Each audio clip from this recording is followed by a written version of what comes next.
AI 수혜라는 부분이 HBM 반도체, AI 반도체에만 쏠렸던 부분이 있거든요. 네. 그나마도 더 이상 이제 AI 투자 안 되는 거 아니냐, 그리고 이제 HBM 시장도 확대되는 게 아니냐, 뭐 이런 시장의 우려가 좀 존재했었는데 저는 이것도 약간 제한적이라고 좀 보고 있어요. 삼성전자가 HBM4에서 뭔가 우리가 두각을 나타내겠다라고 얘기를 하지만 지금도 6개월 뒤진 상황에서 과연 내년에 갑자기 뿅하니 HBM4를 들고 나와서 하이닉스랑 경쟁한다라고 보는 거는 조금 개연성이 좀 떨어지지 않나라고 좀 바라보고 있는 부분이 있다 보니.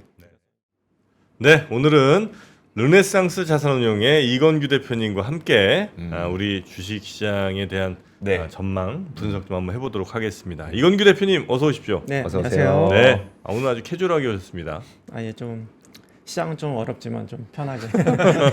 네, 아니 근데 요즘에 그 네. 시장을 보면서 네. 그냥 딱 퉁쳐서 이야기할 때는 아예 국장은 탈출해야 된다 네. 라는 이야기가 있지만 네. 반대로 아니 전력기기나 이렇게 전 세계에서 지금 그 쇼티지 나는 거는 잘 되고 있다. 뭐 네. 바이오 잘 되고 있지, 화학 뭐 이제 화장품 잘 되고 있지, 잘 되고 있다라고 해서 네.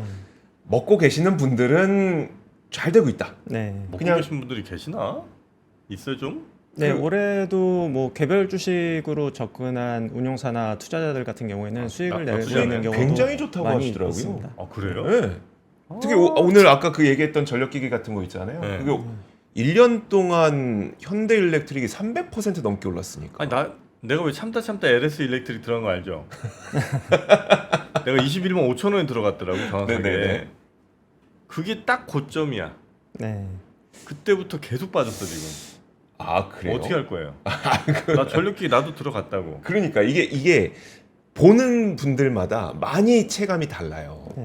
이게 약간 양극화가 나타나고 있고요. 뭐 좋은 것들은 계속 좋고 안 좋은 것들은 계속 안 좋고 하는 네. 부분이 있는데 업종을 잘 선택했다고 하더라도 어떤 종목을 골랐냐에 따라서도 실적, 그러니까 주가가 엄청나게 차이가 나는 것 같아요. 말씀 네. 주신 LS 일렉트릭 같은 경우에는 사실 송배전 업체들 중에서는 실적이 제일 안 좋기는 해요. LS 일렉트릭이요? 예. 그래서 왜냐면 지금 송배전이 좋은 게 주로 이제 중대형 변압기가 제일 예, 좋은 예. 거고요. 네네. 이제 중소형 변압기 같은 경우에는 플레이어도 상대적으로 많고 네. 기술적인 난이도도 상대적으로 낮기 때문에 아, 이제 그래요? 상대적인 수혜가 적었고요. 근데 왜 이렇게 올랐어? 네, 다만 이제 송배전이 대형해서 이제 중소형 단으로 좀 수혜가 좀 내려오고는 있어요. 네. 그래서 조금만 기다리신다고 하면은 LS 일렉트릭도 결국에는 저는 내년에 또 수혜를 볼 수 있다라고 보고 있기 때문에. 아니 그러니까 LS 일렉트릭은 왜 이렇게 오른 거냐고 제가 살 때. 왜냐면 네. 그 전에 가격이 높지 않았어요. 네네. LS 일렉트릭이. 근데 막 진짜 오르고 계속 오르더라고. 그래서 왜냐면 나도 이제 진짜 어지간하면 안 가려다가. 현대 일렉트릭이 워낙 네. 수주나 이제 실적에 있어서 워낙 서프라이즈한 모습을 보였고 네. 이걸 덜 오른 것들, 송배전 중에서 덜 오른 걸 찾다 보니까 이제 같이 올랐고요.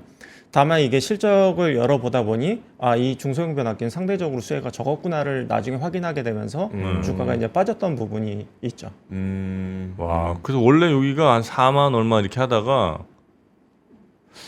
21만 네, 5천 원 들어갔거든요. 네. 거의 꼭지점 찍은 날이 이날 20한 6, 7만 원까지 갔네 그래도. 그 네, 정도. 근데 그냥 계속 가지고 계시면 될 것 같습니다. 아 그래요? 네. 아유 고맙습니다. 그러니까 부족 현상은 계속 있는 거잖아요. 그게 네, 없어지지 그게 않는 이제 거죠. 중소형 단으로 내려오고 있다. 네. 이렇게 봐주시면 될 것 같습니다. 그 중소형 단으로 내려오고 있다는 게 사실 제가 전력기기 취재를 작년부터 했었거든요. 그래서 네. 그때 중소형 단이라는 게 초대형 변압기와 그 다음에 중소형 변압기 내지는 배전기기 이런 네. 것들은 용처가 다른 거지.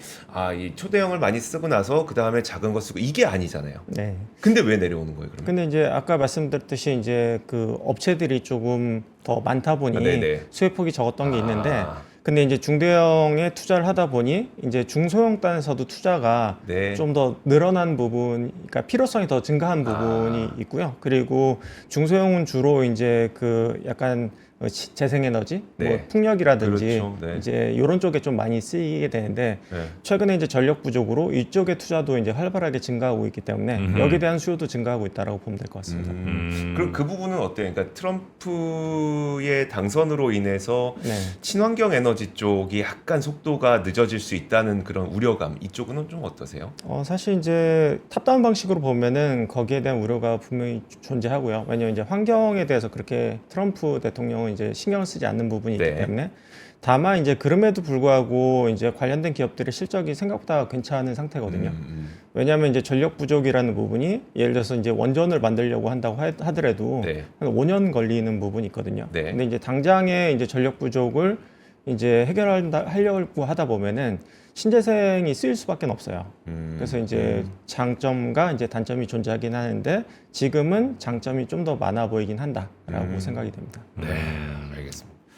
근데 그나저나 우리나라 증시가 지금 전 세계에서 네, 제일 안 좋잖아요. 네. 그건 맞죠? 맞는 것 같습니다. 네. 왜? 그럼 도대체 뭐예요? 우리나라가 뭐 환율 문제예요. 도대체 뭐 우리나라는 왜 그러는 근데 거예요? 저는 이제 상대 매력도의 문제인 것 같아요. 상대 매력도? 네, 그래서 이제 미국 같은 경우에는 이제 제조업들을 많이 유치하면서 이제 고용이라든지 투자라든지 굉장히 좀 활발히 진행되면서 경제가 성장률이 굉장히 좀 높게 나타나고 있는 부분이 있고요. 그리고 이제 글로벌 AI의 시장을 좀 주도하고 있는 부분들이 있다 보니 이제 글로벌하게 봤을 때 가장 성장률이 높은 섹터에 가장 많은 포지션을 갖고 있다라는 부분이 강점이 될 것 같은데요. 네. 우리나라 기업들 같은 경우에 사실 이제 AI 수혜에 약간 좀 비껴 있는 부분이 좀 있습니다. 그래서 이제 글로벌 트렌드에 약간 떨어진 부분이 있고, 그리고 업종별로 봤을 때는 어닝 모멘텀이 그렇게 강하진 않다라는 부분이 좀 단점으로 작용하고 있다고 말씀드릴 수 있을 것 같은데, 네. 실제로 올해 이제 3분기 실적을 보면은 아직까지 다 나오진 않았거든요. 근데 이제 현재까지 나온 기업들의 실적을 보면은 컨센서스를 상회한 기업이 거의 한 3분의 1 정도밖에 안 돼요. 아, 그래요? 예, 그래서 네. 3분의 2 정도 기업이 다 컨센서스를 하회하고 있고요. 통상은 어땠었어요? 통상. 그래도 한 절반에서 60%, 그러니까 50에서 아, 60% 정도는 하회할 수는 있어요. 네네. 왜냐면 이제 컨센서스가 보통은 이제 조금 기대치가 반영되기 때문에 좀 높은 경우가 많긴 하거든요. 네. 근데 지금처럼 이렇게 많이 하회한 경우가 많이 있었나? 약간 이런 생각이 좀 그 들 정도예요? 정도로 좀 전반적으로 좀 하회를 하고 있는데, 뭐 대표적인 업종이 뭐 철강, 화학, 뭐 네. 건설, IT, 뭐 화장품, 뭐 이런 쪽이 좀 기대치를 좀 하회하고 있는 부분이 있고요.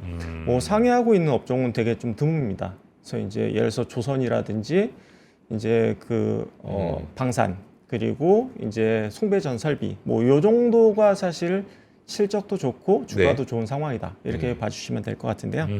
뭐 저는 이제 실적이나 이제 AI 트렌드와 또 비껴서 더 중요한 부분은, 저는 이제 중국의 반도체 약진이 우리나라가 이제 워낙 IT 비중이 높고 그 중에서 네. 반도체 비중이 높다 보니 이제 반도체 업황이 되게 중요한데, 그 CXMT라는 업체가 굉장히 빠르게 치고 올라온 부분이 우리나라 주식시장을 엄청나게 좀 짓누르고 있다라고 생각하는 부분이 창신 있어요. 메모리죠. 예, 맞습니다. 네. 그래서 제가 한번 도표를 한번 보여드릴 건데요.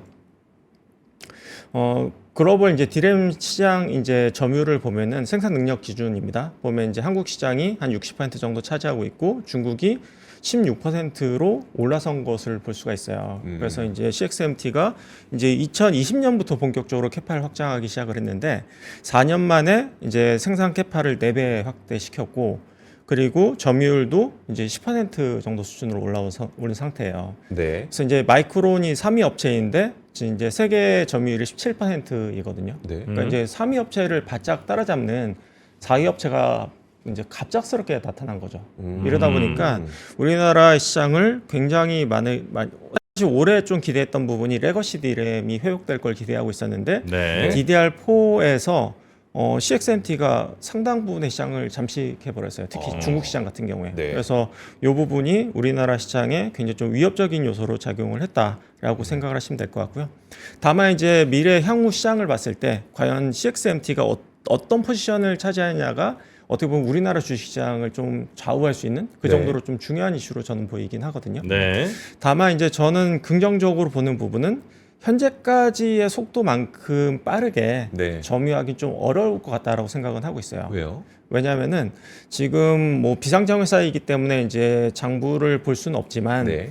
그러니까 해외 이제 리서치 센터에서 이제 추정하는 걸 보면은 매 분기 수조 원의 적자를 내고 있는 것으로 조금 추정이 되고 있거든요. 네. 그래서 지금 같은 속도로 투자하기에는 투자 이제 금액이 조금 마를 수 있는 그런 부분들이 한계가 있는 부분이 있을 수 있고요. 또 한 가지는 DDR4에서 내년은 이제 DDR5 시장으로 전환이 되거든요. 네. 근데 이제 DDR5는 아직 못 만들고 있어요. 아, 네. 네. 그래서 이제 DDR5도 이제 계속해서 투자를 해야 되는 부분이 있고 아직 안 만들어요? 못 못 만들고 있습니다. 왜냐하면 이제 DDR5 를. 기술 격차가 아직까지도 한 2년 가까이 나오고 있다라고 보고 있기 때문에 DDR4까지는 만들었지만 DDR5는 근데 이제 요거는 논란의 여지가 있어요. DDR5를 내년에 만들 수 있다라고 보는 이제 의견도 있고 네. 이제 좀 어렵지 않나라고 보고 있는 의견도 있고 이게 갈리고는 있는데 어찌됐든 한 가지 분명한 거는 투자가 이제 선단 공정 조금 더 이제 미세 공정의 투자가 확대돼야 되기 때문에 캐파를 무한정 올리긴 힘들다라고 생각되는 부분이 있고요. 또 한 가지는 뭐 심지어 HBM까지 투자를 하겠다라고 얘기를 하고 있기 때문에 네. 투자가 좀 분산될 것 같아요. 그래서 이제 과거만큼 이제 무식하게 때려박는 부분은 좀 제한적이지 않을까라는 생각이 들기 때문에 그래서 이제 우리나라 시장을 올해 굉장히 좀 크게 짓눌렀던 CXMT가 그나마 내년에는 조금 제한적인 캐파 확장도 좀 제한적이고 뭐 약간 기술 격차도 아직까지는 존재하기 때문에 조금 올해만큼의 짓누름은 좀 해소되지 않을까라는 저는 좀 기대감을 좀 갖고는 있습니다. 네네네.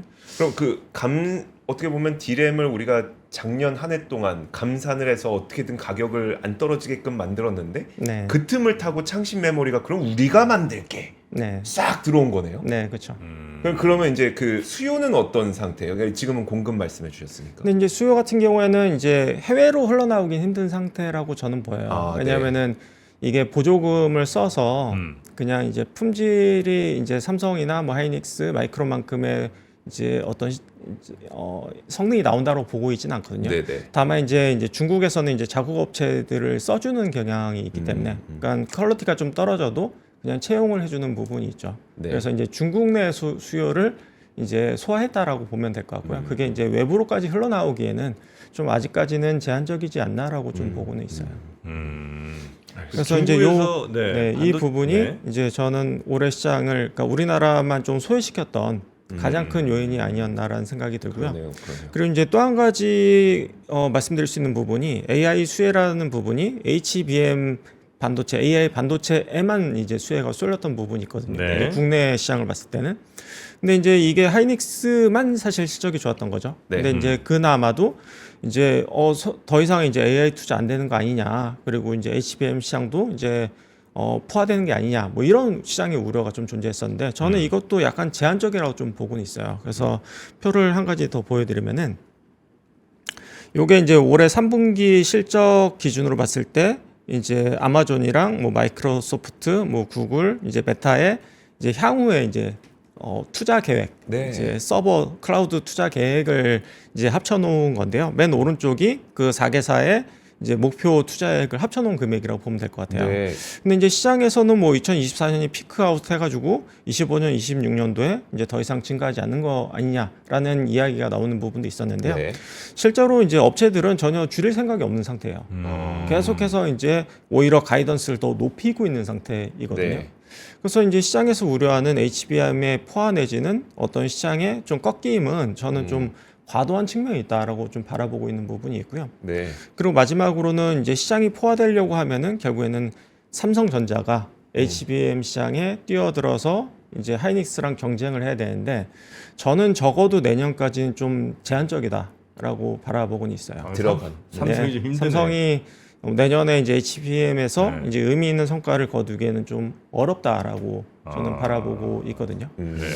왜냐하면은 이제 이 부분은 사실 논란의 여지가 있고 이제 투자자들이 바라보는 시각에 따라서 다 다른 부분이 존재하긴 해요. 네.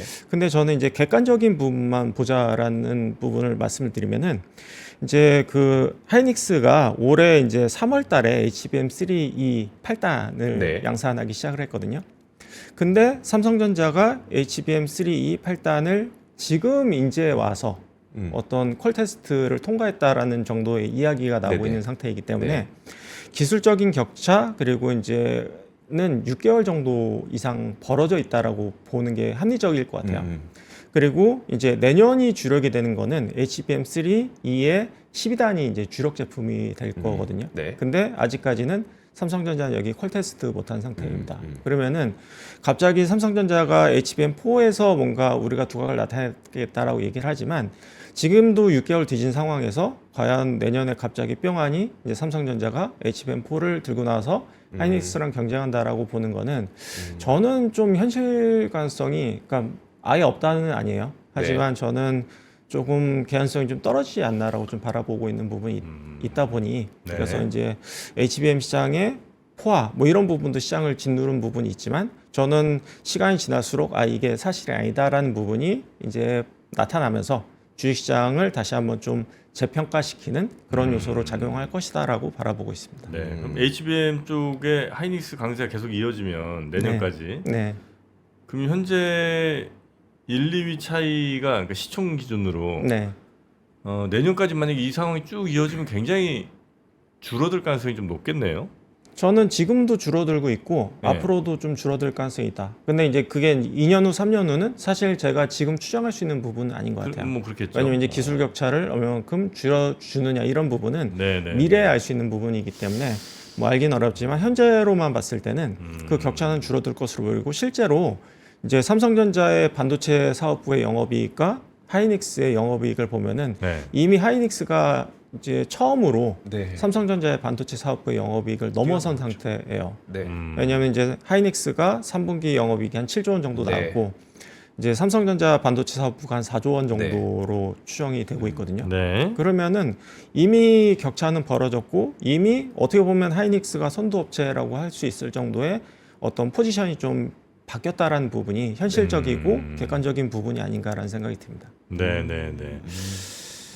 그래서 이제 다시 간략하게 요약해서 말씀드리면은 네. 올해 이제 실적이 안 좋고 이제 성장성이 둔화된 부분도 있긴 하지만 CXMT라는 업체가 이제 새롭게 등장하면서 우리나라 시장을 짓눌렀지만 네. 이제 내년에는 어찌됐든 CXMT의 그런 효과가 캐파 증가 효과가 저는 둔화될 걸로 보고 있기 때문에 그래도 내년 시장은 조금 긍정적으로 바라볼 수 있지 않을까 싶고 그리고 어떤 이제 HBM에 대한 시장의 우려도 저는 약간 과도하다라고 보고 있기 때문에 네. 하이닉스의 어떤 분기 실적이 나올 때마다 이게 시장의 우려가 좀 과했다라는 생각이 들면서 조금 시장을 좀 재평가시키지 않을까라는 부분이 좀 핵심적인 부분이다라고 네. 말씀드릴 수 있을 것 같습니다. 그러니까 우리나라가 그렇게 못 간 이유가 이제 뭐 여러 가지 중에 반도체가 굉장히 큰 영향을 좀 미친 거고. 네. 근데 이제 항상 우리의 고민은 그래서 그러면 지금 이미 미국으로 다 옮기신 분도 계시고 아니면 뭐 조금 했는데 미국이 훨씬 더 좋아서 다 옮길까 이제 고민하신 분도 계시고 네. 이제는 미국 그렇게 많이 갔으면 고평가된 것 같으니 이제 한국 갈 차례 아닌가 하면서 계속 국장이 남아 있는 분도 계시고 그러거든요. 네. 어떤 분이 제일 그래도 현명하다고 보십니까? 저는 뭐 분산 좀 투자를 해야 된다. 당연히 그래서 분산도 해야 되겠죠. 이제 미국이 이제 주가가 오른 거는 맞고 이제 밸류에이션 부담이 있는 건 사실이긴 하지만 저는 좋은 게 내년은 국내 시장도 그렇고 미국 시장도 그렇고 그냥 전 세계 시장으로 봤을 때 그러니까 좋은 게 더 간다라는 생각을 갖고는 있어요. 내년 시장에 네, 왜냐하면 이제 국내에도 보면은 안 좋은 업종 같은 경우에는 내년에 실적이 좋아질 것들이 여전히 안 보이거든요. 네. 그리고 이제 시장을 성장을 원하고 있기 때문에 근데 이제 성장이 나오는 업종이나 이제 국가나 뭐 이런 투자처 같은 경우에는 되게 한정되어 있다라는 특성이 있어요. 그래서 이제 부동산도 보면은 이제 강남의 초고가 아파트가 더 계속해서 올라죠. 신고가를 치는 부분이 네. 결국엔 그 집중 현상 그리고 양극화 현상이라고 보여지고 있거든요. 그래서 미국 시장이 지금 밸류에이션 부담이 있는 거는 사실이긴 하지만 글로벌하게 봤을 때 GDP 성장률이라든지 AI 서비스에 대한 리더십이라든지 이런 걸 봤을 때는 미국을 넘어설 만한 국가가 없는 상황인 게 현실인 것 같기는 해요. 네. 그래서 이런 쏠림 현상이 뭐 지속될 수 있기는 하다라고 보면 될 것 같고요. 다만 저는 그 중에서 약간의 변화는 있을 거라고 생각을 해요. 네. 그 변화는 결국에는 미국 시장을 주도했던 것들은 M7이라고 불리는 주로 이제 테슬라라든지 이제 메타라든지 뭐 이제 뭐 소수의 업종, 이제 소수의 기업들이 시장을 좀 리딩했던 부분이 좀 있거든요. 네. 그러다 보니까 상대적으로 M7을 제외한 이제 기업들 같은 경우 상대적으로 좀 덜 오른 부분이 있어요. 그래서 그 중에서 종목을 피킹한다고 하면은 뭐 충분히 지금도 이제 조금 시도해볼 만하다, 이제 투자해볼 만하다라는 생각이 들고요.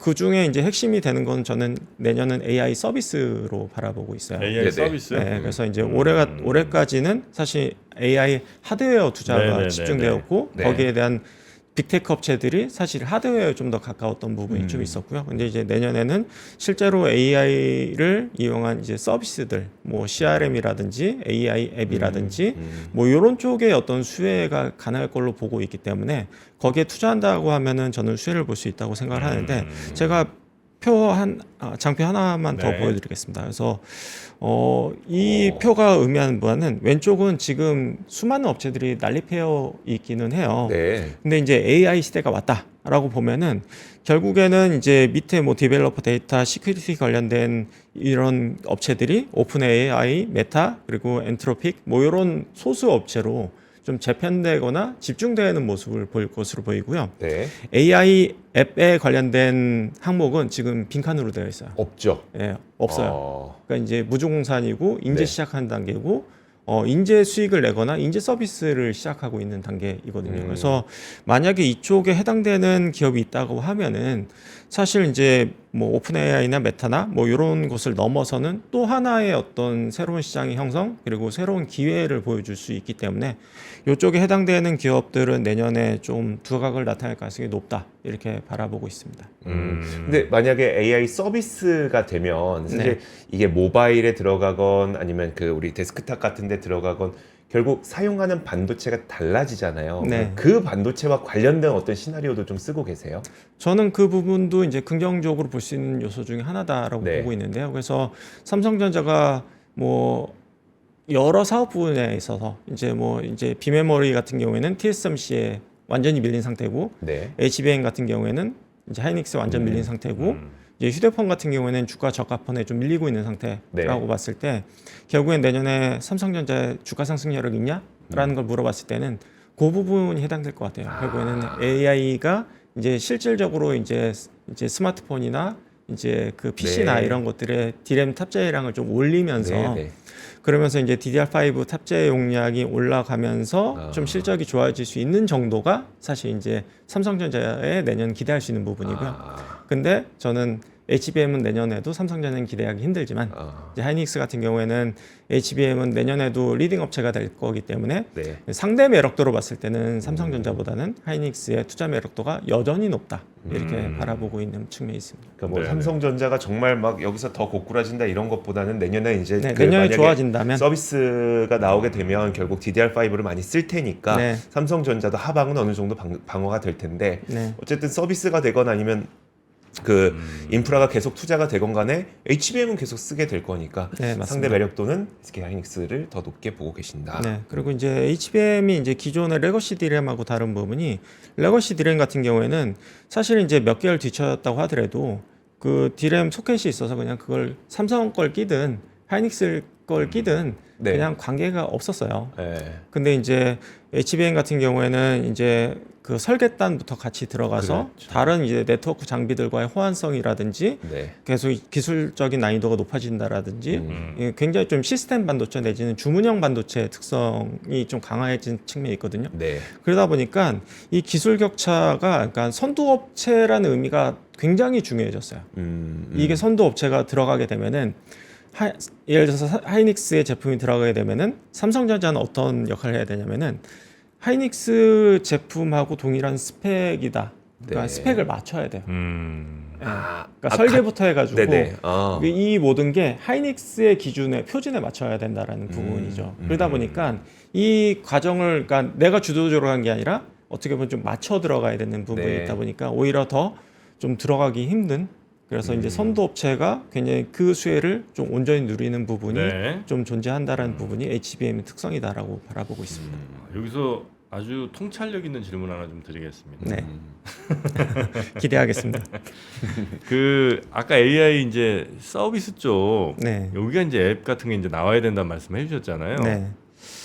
혹시 AI는 이미 인프라 자체가 서비스가 됐기 때문에 즉 앱이 따로 필요한 게 아니라 왜냐면 내가 뭘 하고 싶으면 그냥 거기에 물어보면 다 거기에 맞춘 답들이 나오고 거기에 맞춘 그림들 나오고 거기에 맞춘 프로그램들 다 나오잖아요. 네. 그러니까 예전 같으면 원래 하드웨어 나오고 그다음에 뭐 소프트웨어 나오고 그 소프트웨어에서 또 발전된 서비스 나오고 이렇게 해서 뭐 쇼핑몰 뭐 이렇게 나갔는데 네. 이제는 AI 그 챗GPT든 아니면 뭐 지금 나오고 있는 여러 뭐 바드든 이런 친구들이 이미 서비스까지 포함이 된 일들을 해주고 있기 때문에 네. 서비스 앱이라는 게 따로 안 나오는 거 아닌가? 나올 필요가 거의 없거나 혹은 나오더라도 아주 매우 작은 시장이라 이거는 의미 없는 그런 정도 빈틈 찾는 건 아닌가 하는 질문을 드려봅니다. 제가 한 가지 예를 들면요. 이제 네. 마이크로소프트 이제 엑셀이나 이제 워드 많이 사용을 하시잖아요. 네. 네. 그러면 이제 마이크로소프트 같은 경우는 이제 코파일럿이라는 상품을 출시했고 그게 계속해서 이제 업그레이드 될 것으로 좀 보이고 있어요. 네. 그래서 예를 들어서 이제 어떤 데이터가 있을 때 요거를 내가 맞는 입맛에 맞는 그래프로 그려줘. 뭐 이런 것들은 조금 더 이제 마이크로소프트와 호환성이라든지 그 특성에 맞춘 또 AI 프로그램이 또 필요한 부분이 있거든요. 그래서 이제 챗 GPT가 모든 걸 해줄 수 있는 게 아니라 요 특화된 서비스에 대한 부분에 대한 앱이나 어플리케이션은 그러니까 필요한 상태예요. 그리고 이제 보안성이라는 부분도 있기 때문에 네. 이제 예를 들어서 뭐 CRM 관련된 서비스를 하는데 네. 그걸 이제 외부에 공개할 수 있는 부분은 아니잖아요. 그러니까 법률적인 고객 정보니까요. 서비스를 쓸 수 있는 것도 아니고요. 그러면은 거기에 특화된 맞춘 AI 서비스가 좀 필요해요. 그러다 보니까 한 개 업체가 다 가져가는 게 아니라 그 시장의 특성에 맞는 또 AI 서비스가 필요하다라고 생각해 주시는 게 맞을 것 같습니다. 심지어 그 AI 서비스조차도 AI에서 또 만들어 네. 계속 진화하고 만들어. 그쵸. 네. 그렇다면 그 서비스라는 게 과연 필요한가? 근데 이제 어찌 됐든 이제 말씀 주신 이제 예를 들어서 이제 코딩이라고 하면은 네. 특화된 코딩 프로그램은 또 필요하긴 해요. 왜냐하면은 이게 데이터가 많이 쌓일수록 더 이제 정밀한 코딩이 될 수 있을 거잖아요. 그래서 네. 지금 현재의 시스템만으로도 예를 들어서 이제 개발자가 이제 과장 대리급의 코딩 능력을 지금 보여주고 있기는 하거든요. 네. 근데 이제 이게 좀 더 특화된 코딩 프로그램들이 나오고는 있어요. 네. 그래서 이제 그런 것들이 나온다고 하면은 어떻게 보면 좀 대리 과장급이 아니라 이제 부장급 뭐 이 정도의 어떤 코딩에 대한 정확도를 높일 수 있는 부분이 이게 존재하겠죠. 저도 이걸 말로 설명하기는 조금 어렵긴 한데 저는 이제 대부분 검색을 인공지능을 많이 네, 사용을 네. 하다 보니까 네. 그럼 구글의 그 인공지능 지금 서비스 베타 버전으로 나오고 있는 것, 그다음에 GPT에서 검색하는 것, 퍼플렉시티에서 검색하는 이게 미묘한 차이로 이게 더 낫네 이런 게 있어요. 네. 그러니까 이런 것들의 차이가 생기다 보면은 결국 말씀하셨던 대로 서비스가 필요 없는 거 아니야가 아니라 되게 잘 우리가 말로 설명하기는 어려운데 이게 더 낫네라고 하는 서비스 툴들이 계속해서 나오게 될 것 같긴 해요. 진짜 이거 미래의 일이기 때문에 모르긴 하지만 네, 아직까지는 말씀 주신 대로 이게 미래의 일이고 아직 우리가 눈으로 확인할 수 없다 보니까 네. 단언은 할 수는 없지만 그러니까 특화된 서비스가 필요하다라는 부분은 현재까지는 이어지고 있다라고 저는 생각을 하고 있습니다. 알겠습니다. 자, 벌써 55분이네요. 또 장이 그렇죠. 열릴 것 같아서 네. 일단 하여튼 앞으로의 투자는 그런 AI 서비스 쪽 그리고 이제 반도체라고 따지면 내년까지는 SK가 삼성전자보다 조금 더 유망한 쪽 이렇게 이제 보고 계시다 이렇게 네. 이해하면 될까요? 그래서 이제 미국 시장 같은 경우에는 네. 뭐 내년에 AI 서비스가 이제 주력을 이루게 될 것이다라는 부분이고 국내 투자를 보면은 시장의 우려 요인들 예를 들어서 뭐 환율이라든지 이제 금리라든지 이런 부분들에 대한 어떤 민감도는 네. 조금 이제 적응을 하면서 좀 둔화되지 않을까, 그러니까 적응을 하는 단계로 접어들지 않을까 싶어서 네. 어떤 시장의 악재라고 여겨지는 요소들이 좀 내년에는 좀 적응을 하면서 좀 더 이상의 악재로 작용하지 않으면서 좀 시장을 좀 재평가시키지 않을까 싶고요. 그리고 이제 네. 국내 투자를 한다고 하면은 결국에는 쏠림 현상 지속될 것 같다. 네. 그리고 지금 좋은 업종 쏠림. 주가가 좋았던 것들이 그냥 네. 내년에도 계속 좋을 것 같다. 네. 뭐 이렇게 말씀드릴 수 있을 것 같습니다. 알겠습니다. 네. 자, 오늘 함께 해주신 르네상스 자산운용의 이건규 대표님 오늘 대단히 감사하고요. 조만간 또 뵙고 더 여쭤보도록 하겠습니다. 고맙습니다. 네, 감사합니다. 감사합니다. 삶의 격을 높이는 9가지 지혜를 함께 나눕니다. 위즈덤 칼리지 시즌 2 영상 아래 링크를 클릭하시면 자세한 내용을 확인하실 수 있습니다.